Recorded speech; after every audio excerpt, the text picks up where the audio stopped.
Haai julle, ek hoop het gaan goed met elkeen en ek wil sommer net iets share vandag vir elkeen wat in 'n woestyntydperk homself mag bevind, in 'n droë seisoen en in 'n wildernisplek.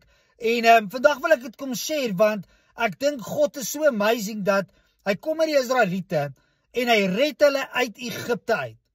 Maar God vat hulle dan in die woestyn in om sy karakter en wie hy is verder aan hulle te openbaar. As God hulle net gered het en hulle dadelik in die beloofde land gesit het, het hulle God net as die redder beleef. Een gedeelte van wie hy is.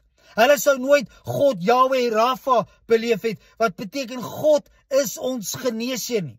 Hulle sou nooit God Yahweh Jiri beleef het, wat beteken God voorsien nie.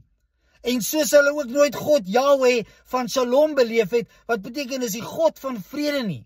En so wil ek kom sê vandag, vir elkeen van julle wat julle self beleef in 'n wildernis seisoen, in 'n droë seisoen, in 'n moeilike plek, weet dat God wil sy karakter en wie hy is aan jou openbaar.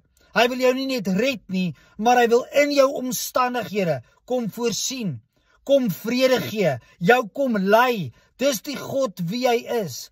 En so moenie net hierdie droë seisoen minag nie. Moenie net hierdie wildernis experience en hierdie moeilike seisoen waarin jy jouself mag bevind as minag nie. Maar God is besig met 'n werk en hy wil hê jy moet jouself oopstel sodat hy meer en op verskillende maniere aan jou openbaar. So mag jy 'n awesome week hê, mag jy 'n amazing dag hê en gaan na God toe in hierdie woestyntydperk, in hierdie wildernis, moeilike omstandighede waar jy jouself mag bevind en hoor wat hy wil doen. Maak jouself oop vir sy stem sodat hy jou kan lei. Blessings vir julle.